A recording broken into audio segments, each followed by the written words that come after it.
supaya kami menangkap setiap apa yang kami renungkan pada pagi hari ini. Di dalam nama Tuhan Yesus kami berdoa. Amin. Shalom saudara-saudara yang dikasihi Tuhan Yesus, maupun saudara-saudara yang ikut streaming ya. Tadi malam saya baru pulang dari Jakarta. Dan sebelum itu siangnya saya ketemu dengan adik saya, adik ipar saya.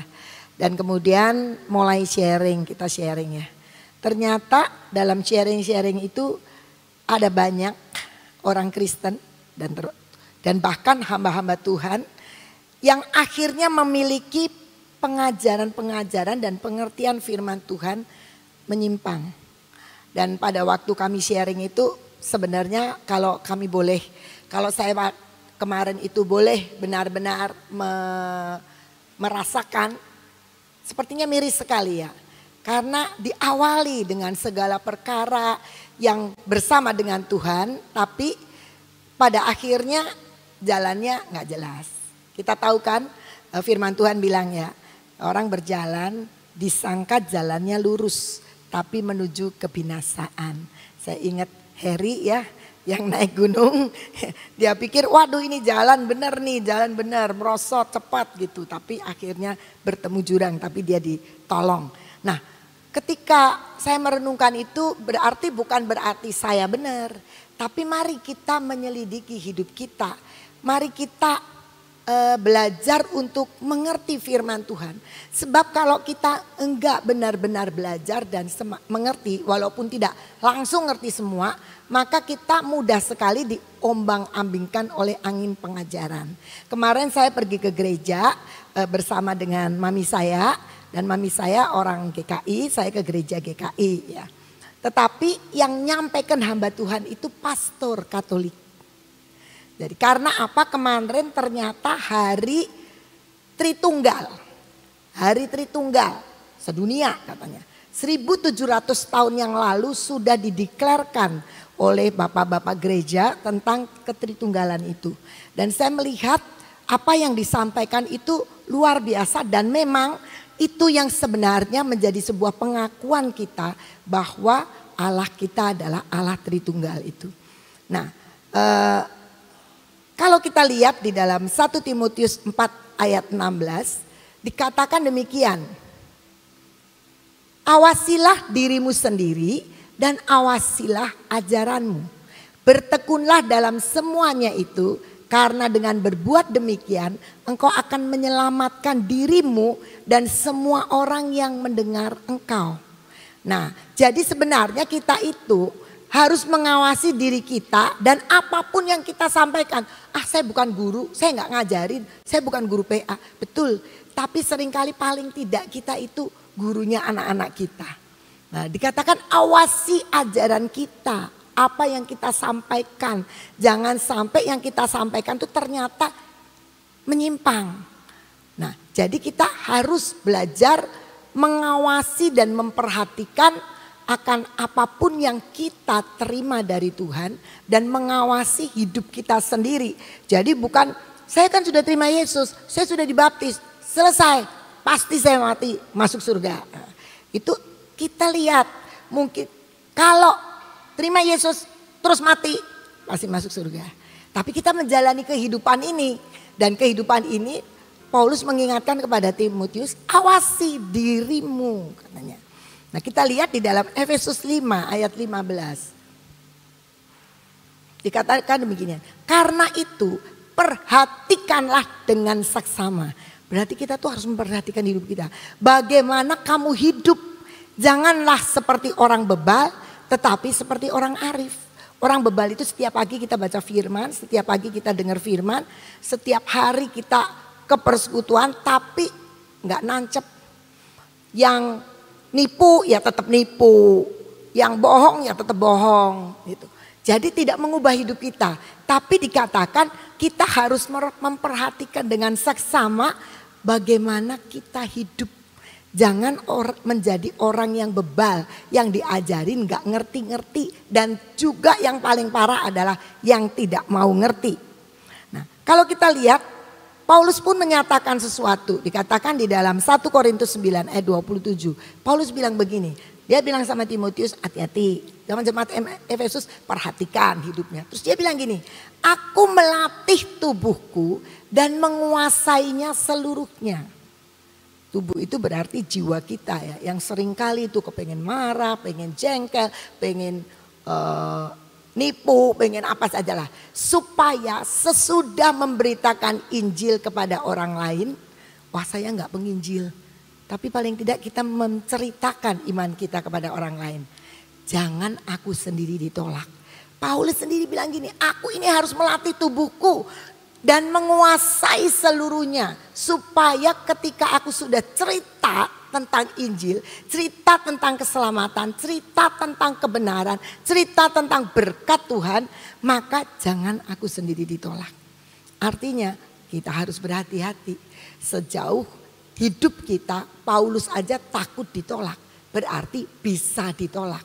Nah, karena itu dia mengingatkan, perhatikan dengan saksama bagaimana kita hidup. Setiap hari ini kita hidupnya seperti apa? Apakah kita hidupnya sesuai dengan firman Tuhan atau tidak? Saya ingin kita membaca Matius 7 ayat 21-23. Menurut saya ini semua orang sudah tahu ya. Bukan setiap orang yang berseru kepadaku Tuhan, Tuhan akan masuk ke dalam kerajaan surga. Melainkan dia yang melakukan kehendak Bapakku yang di surga. Pada hari terakhir banyak orang akan berseru kepadaku, Tuhan, Tuhan, bukankah kami bernubuat demi namamu dan mengusir setan demi namamu dan mengadakan banyak mujizat demi namamu juga? Pada waktu itulah aku akan berterus terang kepada mereka dan berkata, aku tidak pernah mengenal kamu. Enyahlah daripadaku, kamu sekalian pembuat kejahatan. Padahal dia bernubuat demi nama Kristus. Dia mengucapkan apapun demi nama Tuhan Yesus. Tapi Tuhan bilang begini, aku gak kenal kamu. Ironis sekali kalau kita sampai seperti itu. Jadi ternyata kalau kita lihat dari ayat 21 tadi, Tuhan ayat 21 ya, Matius 7 ayat 20. Yang teriak-teriak Tuhan, Tuhan itu tidak menjadi jaminan dia punya bagian dalam kerajaan surga. Ayat 22 dikatakan, loh Tuhan, aku ini sudah bernubuat demi nama Tuhan.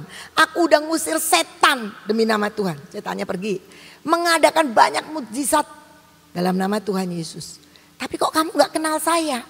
Ternyata kita tahu bahwa ternyata dipakai Tuhan tidak cukup untuk kita dapat keselamatan, untuk dapat hidup yang kekal. Dipakai Tuhan, ini dipakai Tuhan, bikin mujizat, bisa bernubuat, tapi tidak cukup. Tuhan ngomong di dalam ayat 23, kamu harus melakukan kehendakku. Karena kamu tidak pernah melakukan kehendakku. Cuma kita senang sekali dengan semua yang serba dalam nama Yesus, waduh aku tumpang tangan, orangnya sembuh, orangnya diurapi dan sebagainya. Tetapi ternyata itu tidak cukup. Saya mau ambil contoh dari Hakim-Hakim 15 ayat 15-17. Kemudian ia menemui, ini Simson ya. Kemudian ia menemui sebuah tulang rahang keledai yang masih baru. Diulurkannya tangannya, dipungutnya dan dipukulnya mati 1000 orang. Dengan tulang itu. Berkatalah Simson, dengan rahang keledai bangsa keledai itu kuhajar. Dengan rahang keledai 1000 orang kupukul. Setelah berkata demikian, dilemparkannya tulang rahang itu dari tangannya. Kemudian dinamailah tempat itu Ramat Lehi. Tulang rahang keledai ini dipakai loh. Buat membunuh sekian banyak orang. Tapi akhirnya dibuang. Nggak kepake. Jadi jangan-jangan kalau kita melayani kita itu tulang rahang keledai yang dipakai untuk menjadi seperti membuat mujizat, tapi akhirnya dibuang. Tulang rahang keledai nggak ada artinya. Jangan-jangan pelayanan kita juga seperti itu. Makanya kenapa seringkali di sini ada pembinaan. Seringkali kita, ngapain saya udah melayani puluhan tahun kok dibina? Saudara hati-hati. Kita itu terus belajar setiap hari. Kami ini ada di grup membaca Alkitab dari Kejadian sampai Wahyu. terus dalam 1 tahun bisa beberapa kali. Kenapa? Kok enggak sekali aja udah cukup? Karena enggak cukup. Kita enggak bisa menangkap firman Tuhan dengan seutuhnya, dengan sesuai dengan pertumbuhan rohani kita kalau kita tidak berulang-ulang membaca. Dan membaca aja seringkali saya loh kok kayak nggak pernah ya baca ayat ini. Atau pengertian-pengertian yang berbeda. Jadi jangan-jangan kita itu seperti tulang rahang keledai yang ada di tangan Simson yang diurapi Tuhan. Selesai membunuh semua, kita dibuang. Jadi pelayanan itu tidak menjadi jaminan kalau kita itu berkenan. Bilangan 22 ayat 28 sampai 30. Ketika itu Tuhan membuka mulut keledai itu sehingga ia berkata kepada Bileam, apakah yang kulakukan kepadamu sampai engkau memukul aku 3 kali? Jawab Bileam kepada keledai itu, karena engkau mempermain-mainkan aku. Seandainya ada pedang di tanganku tentulah engkau kubunuh sekarang. Tetapi keledai itu berkata kepada Bileam, bukankah aku ini keledaimu yang kau tunggangi selama hidupmu sampai sekarang? Pernahkah aku berbuat demikian kepadamu? Jawabnya tidak. Pertanyaannya, setelah itu keledai itu kemana? Gak pernah ada lagi ceritanya. Oh keledainya terus bertobat, keledainya terus masuk surga. Gak ada. Keledai itu hanya menjadi alat untuk berbicara. Tuhan itu udah kesel sama Bileam nih, bebal banget. Jadi keledainya suruh ngomong. Tapi keledai yang dipakai Tuhan untuk berbicara gak ada artinya di depan Tuhan. Dia cuma jadi saluran. Jangan-jangan ketika kita melayani, ketika jadi orang Kristen, hebat sekali saya 20 tahun pelayanan. Jangan-jangan Tuhan bilang kamu cuma melayani dengan maunya sendiri, habis itu dibuang. Hati-hati. Karena itu ketika hari ini kita menentukan, hati-hati kita harus memperhatikan hidup kita dengan seksama. Termasuk pelayanan kita. Apa yang kita mau lakukan untuk Tuhan. Jangan kita berpikir saya sudah pakarnya melayani Tuhan. Karena sudah lama saya melayani Tuhan. Saya sudah bisa, ngapain mesti dibina. Gak ada urusannya. Saya sudah pinter. Jangan, hati-hati ya. Nah bagaimana apa yang harus kita lakukan? 1 Korintus 9 ayat 26 bilang begini. Sebab itu aku tidak berlari tanpa tujuan. Dan aku bukan petinju yang sembarangan saja memukul. Paulus bilang gini, aku tidak berlari tanpa tujuan. Jadi seringkali kita kalau melayani itu cuma ikut-ikut lari. Yang lain lari saya ikut lari. Yang lain jadi asyir saya ikut jadi asyir. Yang lain jadi singer saya ikut jadi singer. Yang lain jadi apa saja kita ikut tanpa punya tujuan.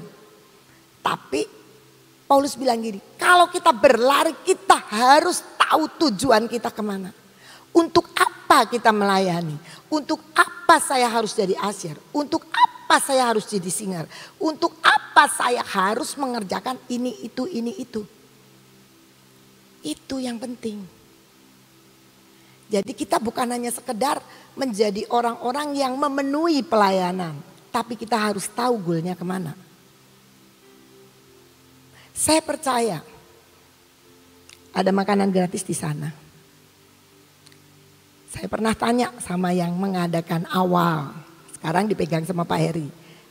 Kok namanya 03? 03. Dia cerita. 03 itu kita kosong, Bapa, Anak dan Roh Kudus yang bekerja. Dia bilang gitu, tapi kitanya sendiri kosong, mengosongkan diri dan biar Tuhan yang mengatur. Dan memang kalau saya lihat Tuhan mengatur. Banyak orang diberkati, tadinya di tempat yang lain kemudian pindah ke dekat dengan kita. Jadi kita harus punya tujuan. Ketika kita mau jadi berkat, apa tujuannya? Supaya kita menjadi tenar atau supaya kita benar-benar mau menggenapkan apa yang Tuhan mau atas hidup kita. Saya percaya banyak orang kaget, apalagi bukan orang Bahtera, termasuk saudara-saudara saya. Mau pelayanan ke Uganda, hah? Uganda? Wah banyaklah aneh. Aneh, semua orang dengar aneh kalau pelayanan di Uganda. Kok pilihnya di Uganda? Tetapi kita harus tahu goalnya untuk apa.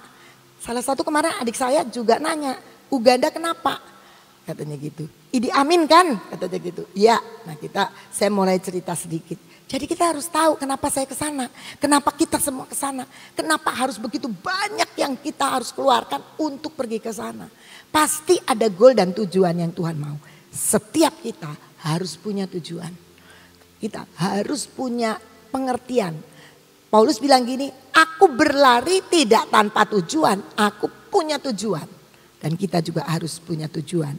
Dan dikatakan di sini adalah kemudian aku bukan petinju yang sembarangan saja memukul. Saudara, kadang-kadang kita itu kalau pelayanan sebagai orang di lingkungan orang Kristen, kita berpikir pokoknya aku serahin hidupku, Tuhan yang nanti memimpin aku, Tuhan yang nanti menolong aku. Tapi ternyata Paulus nggak bilang begitu. Paulus bilang, kalau aku jadi petinju, aku tidak sembarangan memukul. Artinya apa? Dia punya strategi, dia punya skill, dia punya kemampuan, dia punya berpikir bagaimana caranya untuk memenangkan pertandingan. Banyak orang Kristen pikir, nanti kan dipimpin Roh Kudus. Betul, Roh Kudus pasti mimpin. Tapi ingat ya, Roh Kudus kalau mimpin di dalam Keluaran 31 ayat 6 dibilang begini. Juga aku telah menetapkan di sampingnya Aholiab bin Ahisamah dari suku Dan, dan dalam hati setiap orang ahli telah kuberikan keahlian. Kita pikir yang dikasih keahlian itu orang yang bodoh. Oh, bodoh jadi dikasih keahlian supaya dia jadi ahli. Tapi Alkitab tidak mengatakan gitu. Kepada setiap orang yang ahli Tuhan berikan keahlian. Jadi hati-hati kalau kita jadi orang Kristen yang pas-pasan. Jangan dipikir kok kita nggak dipakai Tuhan ya. Karena Tuhan milihnya yang ahli. Ahli apa saja deh. Tuhan pasti pakai. Tapi Tuhan maunya yang ahli. Yang Tuhan akan kasih keahlian. Jadi ditambah. Loh kalau gitu yang ahli tambah pinter aja. Ya memang Tuhan maunya begitu. Tuhan gak suka yang bodoh-bodoh, yang gak mau belajar, yang aduh susah sekali, gak maulah ini, gak maulah itu. Saudara-saudara, Ibu Nani umur 81, chattingan pakai AI, pakai segala macam bisa. Mungkin ada di antara kita-kita yang males, udahlah gak usah lah yang begitu-begitu, saya kan gak ada gunanya. Tapi ternyata Tuhan itu memberikan kepada orang yang ahli. Yang mau belajar, yang bukan aduh udah saya gak bisa ya Tuhan, kasih saya sesuatu. Tuhan gak akan kasih, ngapain? Kasih pun tidak akan diolah sama kita. Karena kita tidak punya keahlian juga untuk mengolah. Jadi hati-hati. Kalau Paulus saja, sekelas Paulus saja bilang, aku akan terus berlari. Jangan sampai ketika aku melayani dan kemudian akhirnya aku ditolak. Jadi kalau ditolak, kan tragis sekali. Kita bawa orang untuk kenal Tuhan Yesus tapi akhirnya kita sendiri ditolak. Jadi Paulus mengingatkan kita, perhatikan dengan seksama bagaimana kita hidup. Diperhatikan setiap hari apa yang kita lakukan. Pilihan-pilihan hidup kita, begitu bangun tidur itu pilihan hidup kita apa. Kita memilih untuk berdoa. Kita memilih untuk baca firman, kita memilih untuk tidur lebih siang, atau kita memilih untuk mulai mikirin kepengennya kita apa. Itu pilihan. Dan itu yang sebenarnya menjadi sebuah penentu dalam hidup kita. Banyak orang gak suka kan kalau ngalami pergumulan gitu gak suka. Maunya semua jalan pintas. Nah, seperti Harry itu ya enak, waduh ini pasir nih, nerjot aja enak. Saya tahu kalau turun itu memang nggak gampang, harus mengendalikan ngerem sendiri, kakinya juga pasti pegel kan. Wah enak aja di sini, nggak tahu itu jalannya air menuju kepada jurang. Tapi saya tahu karena Harry ini tulus orangnya, ditolong sama Tuhan. gitu teriak. Dan dikasih hikmat. Saya ngebayangin loh, setelah Heri cerita tuh saya ngebayangin, aduh ngerinya kayak apa ya, ngelihat ternyata jurang, gak bisa lompat, gak bisa apa. Tapi Tuhan punya cara. Karena dia sedang mengerjakan, dia naik ke Gunung Rinjani juga mengerjakan apa yang Tuhan mau. Dan kita seringkali juga begitu, cari gampangnya. Cari gampangnya sehingga kita tidak pernah mau belajar bagaimana Tuhan mendidik kita, menolong kita. Sehingga kita menjadi orang-orang yang selalu berkenan di hati Tuhan. Untuk tetap berkenan itu kita harus menjaga diri dari hari ke hari. Satu hari ada seorang orang tua yang SD-nya tidak di sekolah kami. Dan kemudian dia masukin SMP di sekolah kami. Pasti saya percaya setiap orang tua yang masukin di sekolah terang bangsa, dia punya konsep terhadap sekolah terang bangsa. Wah, ini sekolahnya orang-orang rohani. Anak saya nanti di situ pasti jadi rohani. Anak saya pasti bagus. Pokoknya dia berpikir yang wah sekali. Nah, makan kan harus dikirim di catering. Baru 2 minggu tiba-tiba cateringnya hilang. Catering anaknya ini hilang. Ma, hari ini gak ada cateringnya. Wah, mamanya marah. Dan dia bilang kalau begitu cabut aja, keluar aja. Terus dia datang ke saya dan dia bilang gini, Miss, ternyata terang bangsa tuh muridnya maling. Katanya gitu. Waduh, sadis banget ya. Maling, catering anak saya hilang. Saya bilang gak dicari, ditaruhnya di mana? Enggak ada. Jadi anak saya kelaparan pulang. Nah, gitu ya. Mungkin gak dibawain duit jadi gak bisa belanja. Wah, terus dia ngoceh-ngoceh. Kalau gitu saya tarik aja. Saya bilang, Mama jangan emosi dulu. Memang sih akhirnya besok ketemu cateringnya ada di pojokan. Gak ada yang makan utuh. Udah basi. Tapi kali itu kan hilang. Jadi dia bilang begitu. Terus saya tahu. Saya bilang begini. Mama, maaf. Saya harus meminta maaf kalau ini terjadi. Saya juga tidak tahu ya siapa yang mencuri catering itu. Waktu itu belum ketemu kan? Belum ketemu. Tapi saya mau kasih tahu. Terang bangsa itu goalnya yang kita lihat. Mungkin masuk karena kalau masuk SMP kan anak SD-nya dari berbagai tempat. Enggak selalu dari terang bangsa. Bisa dari negeri, bisa dari swasta yang lain masuk. Memang ketika masuk mereka itu belum terbentuk. Tapi harapan kita, goalnya kita ketika dia masuk kelas 9 dan lulus, dia udah jadi malaikat. Masuknya memang dia mungkin gak malaikat, nakal mungkin. Tapi nanti 3 tahun kemudian. Jadi jangan berpikir ke anak-anak yang masuk di terang bangsa itu malaikat semua. Mungkin yang di SD kita berharap yang dari SD itu ya malaikat. Tapi kan susah sekali mau jadiin anak-anak jadi malaikat di rumah. Kita gak tahu juga papa mamahnya gimana mendidiknya. Kan sekolah gak itu. Jadi akhirnya ibu itu berpikir gak jadi dikeluarin. Besoknya cateringnya ketemu ternyata masih utuh dan sudah basi. Jadi anaknya aja yang mungkin kurang teliti ngambilnya. Tapi saya mau kasih tahu. Goalnya kita harus tahu. Di sekolah ini mau apa. Sekolah ketika Tuhan mau membuat itu membuat apa. Memang membuat setiap anak keluar sudah kenal Kristus. Dan dia akan dibawa terus. Banyak orang berpikir, udahlah di terang bangsa begini. Enggak apa-apa. Yang penting kita sedang mengerjakan goalnya Tuhan. Apa yang Tuhan mau atas anak-anak itu. Mungkin memang sekarang anak-anaknya belum malaikat. Tapi kita terus berharap supaya dia menjadi anak-anak yang akan dipakai Tuhan. Dan tidak pernah kehilangan keselamatan. Makanya satu hari ada orang tua yang dia sudah jenuh di sekolah yang lama. Padahal SMP-nya di sekolah kita. Dia keluarin, dia pindahin. Masuk kelas 12 dia mau balikin ke kita. Saya bilang apa? Gak bisa papa. Apa? Kelas 3 itu cuma 8 bulan. Bagaimana anak yang sudah, tanda petik ya. Papahnya bawain ke kita kan sudah bukan barang seperti waktu dia keluar dari kita. Karena dibawa ke kita lagi karena untuk reparasi lagi. Saya bilang maaf papa. 1, kelas 12 kita gak mau terima. 2, 8 bulan. Itu tidak waktu yang cukup untuk mengubah orang. Dia sekolah di kami dari kelas 1 sampai kelas 9. Berarti 9 tahun. Ketika dia keluar, dicabut, pindah, rusak. 9 tahun aja belum jaminan. Apalagi dia balik suruh kita reparasi hanya 8 bulan. Saya bilang, wah saya kayaknya gak sanggup deh. Kata saya gitu. Jadi apa? Karena kita tahu goalnya. Bukan sekedar menolong orang supaya sekolah. Tapi kita punya goal untuk membuat setiap anak-anak itu kenal Tuhan. Dan itu yang akan menjaga hidupnya.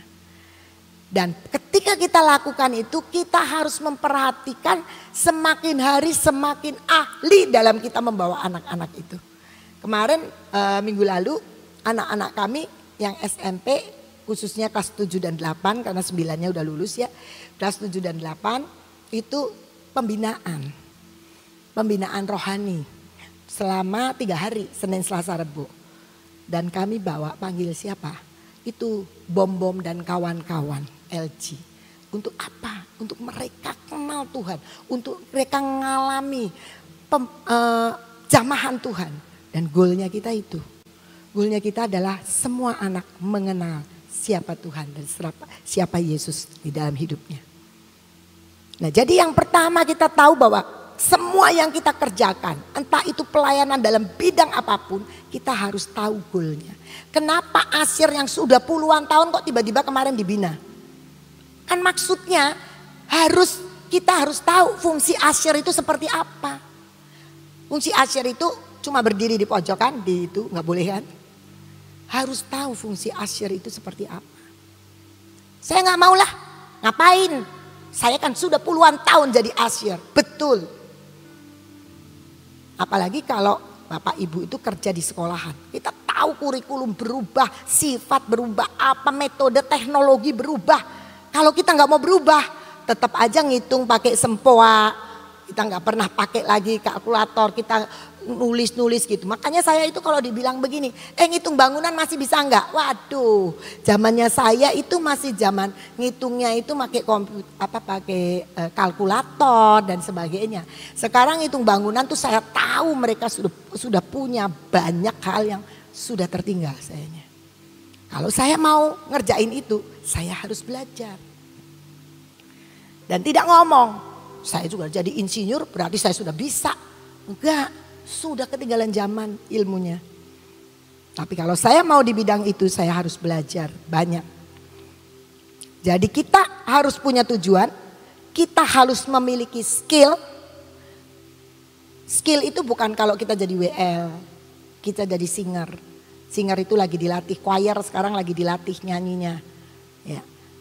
Terus Asyir nggak usah, Asyir sih cuma tinggal berdiri, enggak. Semua bagian di dalam bait Tuhan itu selalu kita harus kerjakan dengan sebuah keahlian. 1 Korintus 11 ayat 31 dan 32.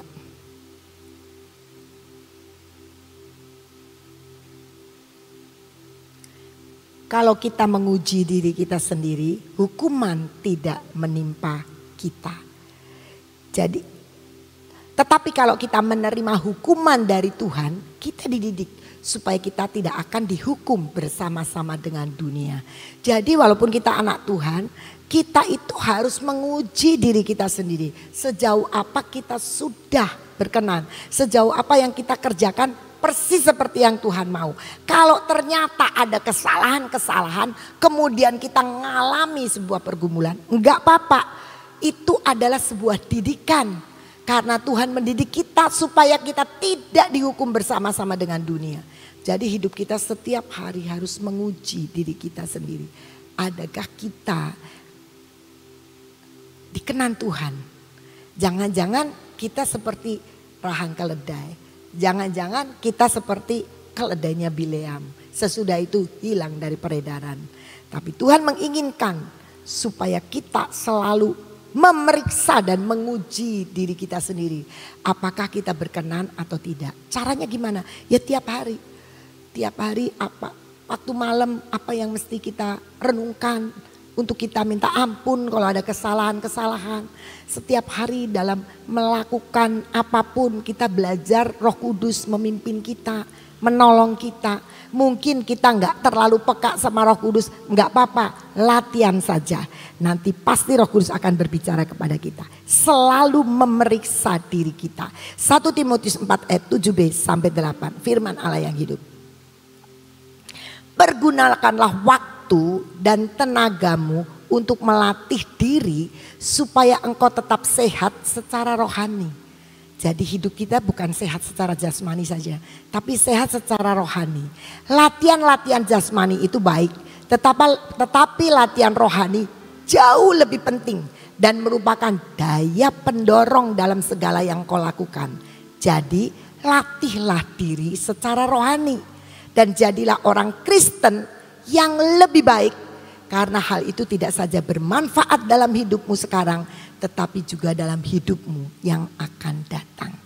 Jadi jangan jadi orang Kristen yang diomongin orang karena mungkin kita itu curang, mungkin kita itu egois, mungkin kita itu ya orang Cirebon ngomong bulit gitulah ya. Nah mungkin, tetapi di sini kita harus melatih diri supaya hidup kita sehat, jasmani dan rohani. Secara rohani harus dipikirkan. Biasanya kita ngurusinya jasmani, tapi kita harus memikirkan secara rohani. Apa? Karena secara rohani itu adalah memberikan kepada kita untuk kita hidup semakin berkenan di hati Tuhan. Dikatakan jadilah orang Kristen yang lebih baik. Kemarin kurang baik ya, tapi sekarang lebih baik. Karena itu bermanfaat dalam hidup kita sekarang, tetapi juga dalam hidup yang akan datang. Yang akan datang apa? Sampai pada suatu ketika mungkin kita dipakai Tuhan untuk bernubuat, mungkin kita dipakai untuk menyembuhkan orang di dalam nama Tuhan Yesus, mungkin kita dipakai sebagai worship leader, mungkin kita dipakai sebagai asyir, tapi ujungnya hidup kita Tuhan bilang, aku berkenan. Jadi jangan berpikir kalau kita sudah dipakai Tuhan, itu sudah mutlak kita terima yang kita harapkan. Tetapi ternyata kita bisa jadi rahan keledai, kita bisa jadi keledainya Bileam yang tidak diingat lagi dan Tuhan bilang, aku tidak kenal engkau. Mari kita belajar setiap hari. Apakah Tuhan berkenan dengan hidup kita? Saudara, tetap berkenan itu tidak bisa instan ya. Tetap berkenan itu adalah suatu pelajaran. Coba kurang bagus. Pelajaran yang harus kita lakukan hari demi hari. Yang tadi dikatakan latihan ya. Sebab begini, hari ini kita bisa melakukan hal yang baik, besok enggak, besok iya, besok lagi enggak ya. Apa sebabnya hal ini terjadi? Disebabkan karena kita itu harus tahu bahwa hidup kita itu tidak stabil. Contohnya, hari ini kita itu bisa benar-benar baca Alkitab itu, aduh, enak banget, mendapatkan banyak pelajaran. Ya. Tuhan suka dengan apa yang kita lakukan. Tetapi ini nggak bisa terus-menerus seperti itu. Besoknya mungkin kita capek, mungkin kita kurang tidur ya, mungkin kita banyak masalah dalam kehidupan. Itu membuat kita itu nggak bisa stabil. Hari ini nggak berkenan lagi. Ya. Hidup itu perlu latihan. Dan apa yang harus ada dalam kehidupan saudara dan saya. Satu, dipaksa. Ya. Makanya Pak Ishak suka ngomong begini. Kamu harus minta dipaksa. Saya pernah cerita dan Pak Agung juga pernah cerita.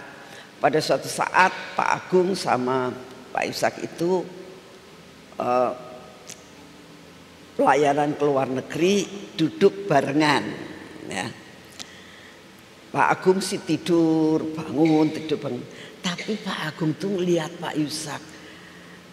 Ini pada saat itu belum diangkat sebagai anak, masih teman. Dia ngomong gitu. Lihat, tidur, bangun baca Alkitab, baca Alkitab lagi, baca Alkitab lagi. Sampai kapan sih ini yang namanya Om Yusak kok seperti itu? Lalu dia ngomong sama Pak Yusak, Om tuh hidupnya baca Alkitab terus tah, nggak ada yang lain tah gitu. Alkitab adalah bacaan yang menjadi kesukaan saya, kata Pak Yusak. Diem. Terus mungkin Pak Yusak mendapatkan sesuatu dari Tuhan. Ngomong sama aku, Gung,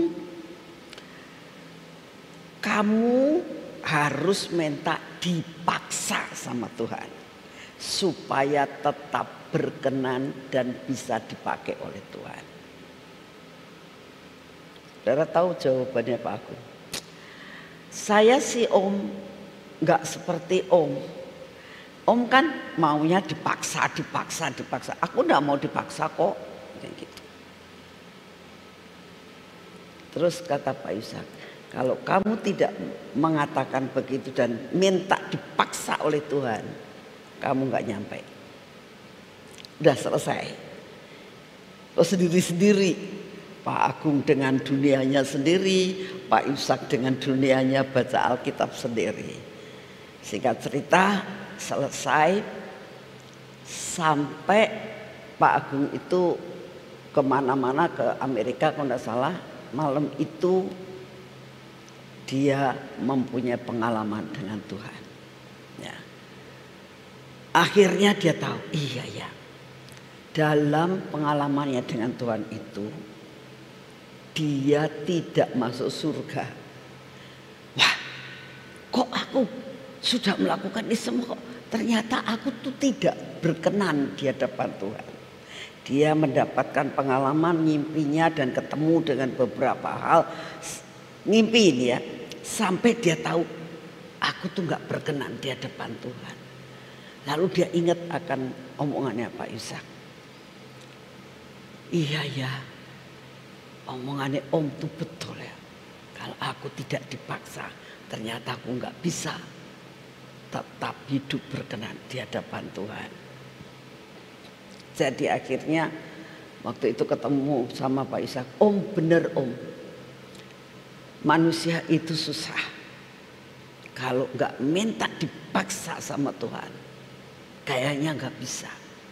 Saya mau belajar untuk terus minta dipaksa supaya saya berkenan di hadapan Tuhan.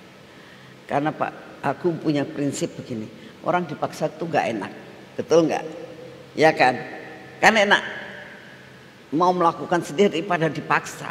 Dipaksa itu tidak enak. Tetapi ya, kalau tidak dipaksa itu nggak bisa. Salah satu contoh, kita perlu latihan dan belajar ya. Saudara, kemarin kita itu makan malam ya, sama keluarga makan malam. Terus saya tanya, Kela pengen apa? Makarius kata dia. Dedek pengen apa? Dedek sih pengen makanan yang enak itu loh, yang di jalan cangkring apa bau apa itu. Murah enak, Kean suka. Terus papanya nyeletuk, aku tuh bosen makanan kayak gitu. Sebelum itu papanya ngomong, ayam betah itu, ayam goreng, ayam apa. Mama gimana? Saya apa cari bocah-bocah, saya sih makan sih apa aja, saya bilang gitu. Terus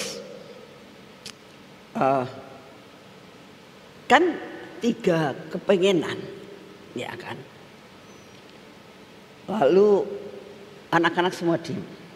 Terus mamahnya ngomong, wes kali ini ya kita ikut papa aja ya makan ayam goreng, katanya gitu.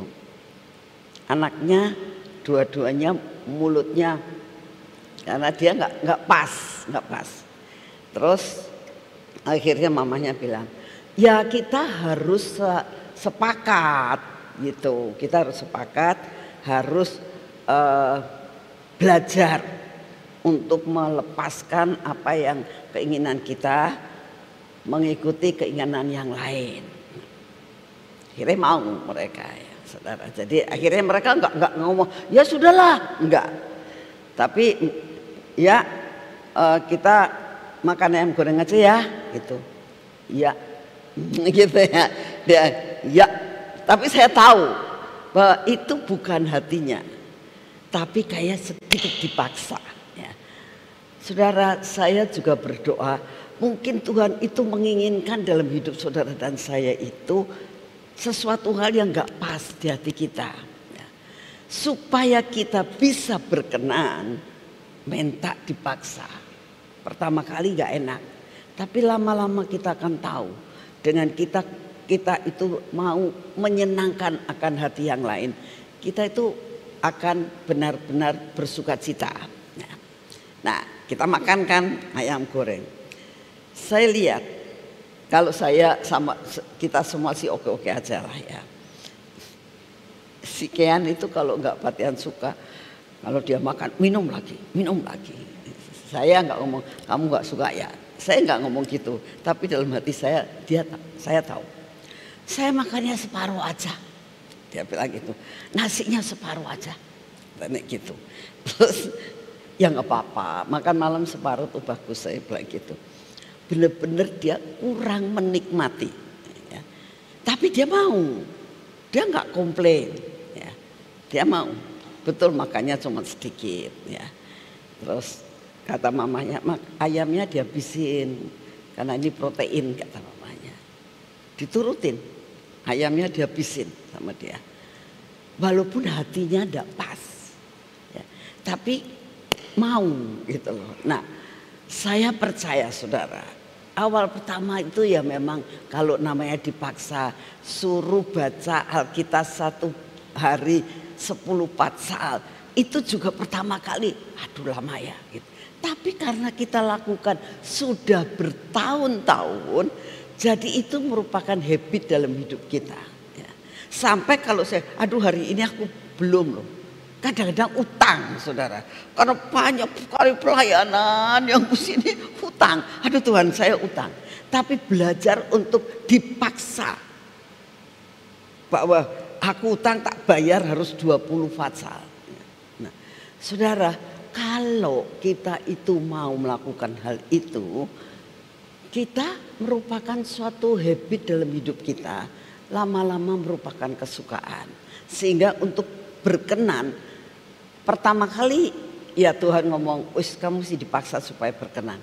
Nanti lama-lama perkenanan Tuhan itu akan turun dalam hidup kita. Ya. Hari-hari ini saya sedang mempersiapkan akan pelayanan ke Uganda. Ya. Saya mulai mikirin terus ini apa yang harus dilakukan, ini apa harus dilakukan. Saya persiapan apa, baik bagaimana caranya terus gitu ya. Lalu saya juga harus memikirkan juga pelayanan karena 5 hari 6 hari kemudian harus pelayanan ke Sulawesi Selatan. Saya juga harus mikirin itu. Banyak yang harus dipikirkan. Sampai seharian kadang-kadang saya tidak memikirkan diri sendiri ya.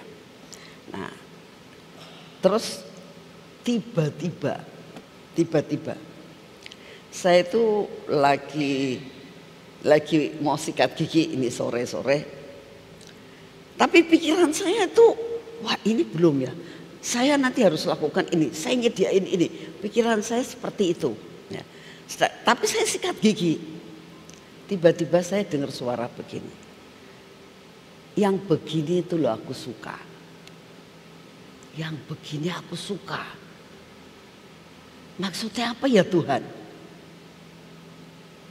Maksudnya adalah engkau melakukan untuk ke pribadimu dengan sikat gigi itu kan demi ke pribadimu. Tapi pikiranmu selalu memikirkan apa yang aku mau.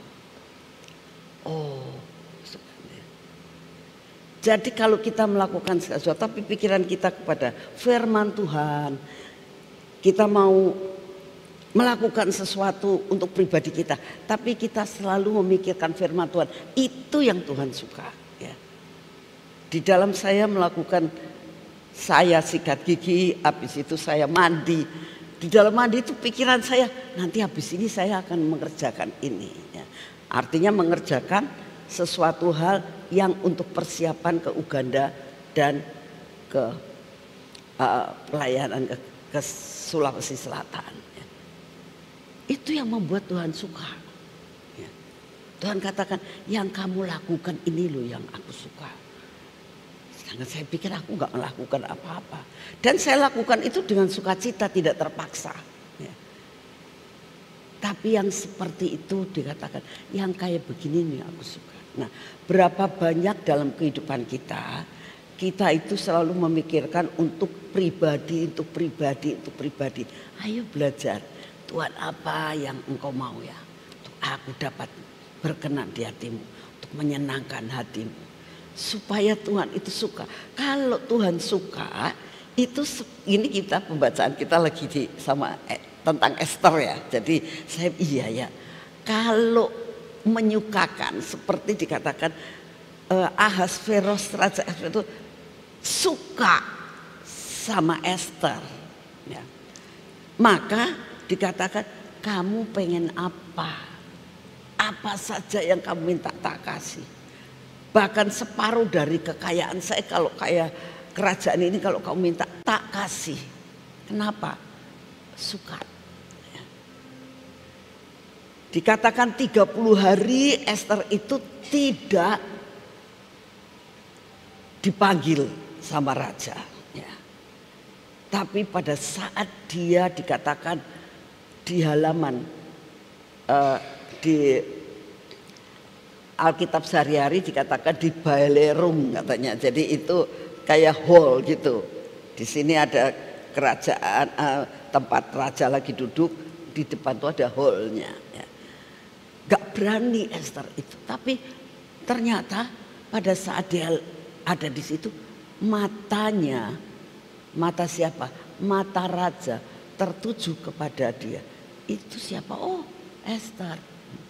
Langsung diulurkan tongkatnya. Ya. Ini menandakan matanya begitu melihat orang yang dia kasihi. Aku sudah lama gak ketemu dia ya. Diulurkan tongkatnya. Jadi belajar saudara. Saya banyak sekali merasakan dalam kehidupan saya.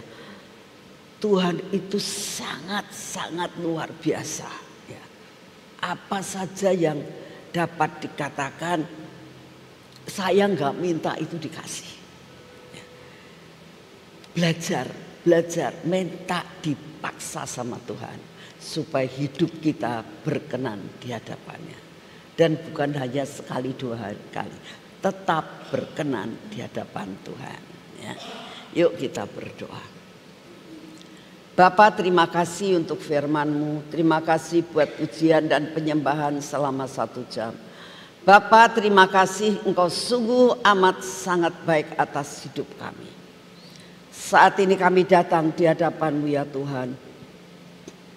Kami tetap mau menyerahkan pelayanan-pelayanan yang ada di hadapan kami hari demi hari Tuhan. Makin dekat dan makin dekat. Kami harus banyak mempersiapkan apa yang harus kami persiapkan baik jasmani maupun rohani. Oleh karena itu pada saat ini kami datang di hadapan-Mu. Tolong Tuhan, Engkau paksakan kami untuk berkenan di hati-Mu.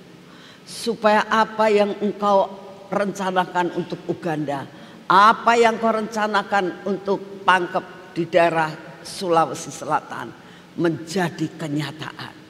Lawatan bisa terjadi baik di Uganda maupun di Pangkep. Kami minta anugerah-Mu turun. Kami minta kuasa-Mu mulai melanda akan daerah-daerah di mana kami akan tempati dan kami akan duduki Tuhan.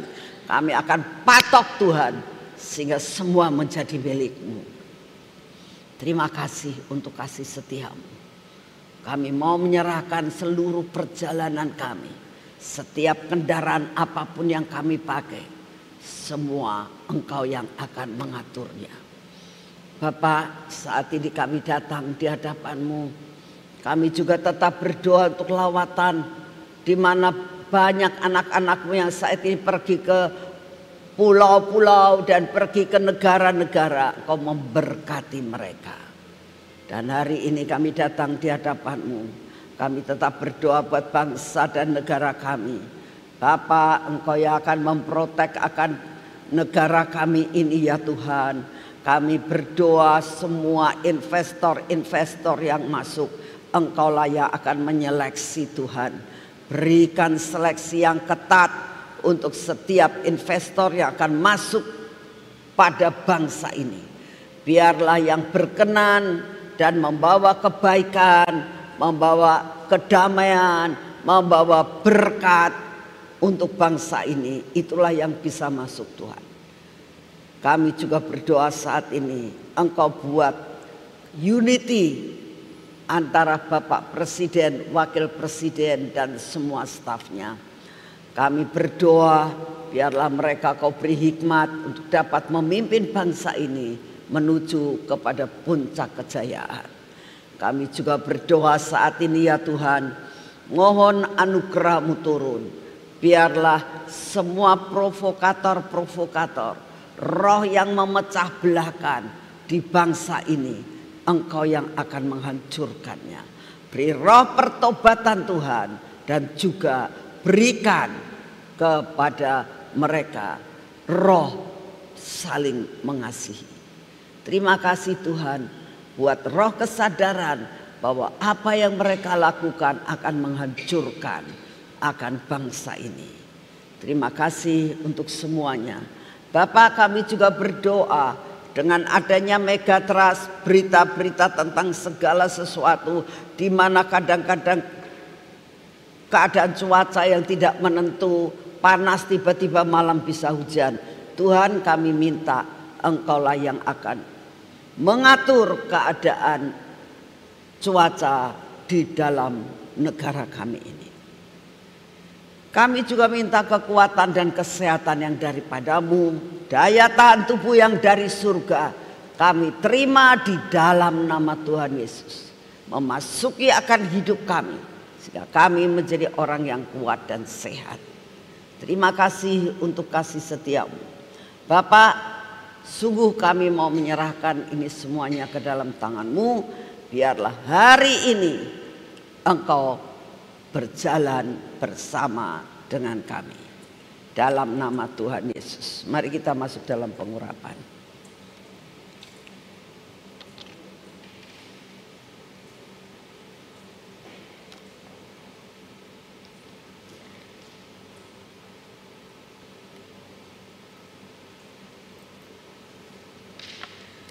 Dalam nama Tuhan Yesus.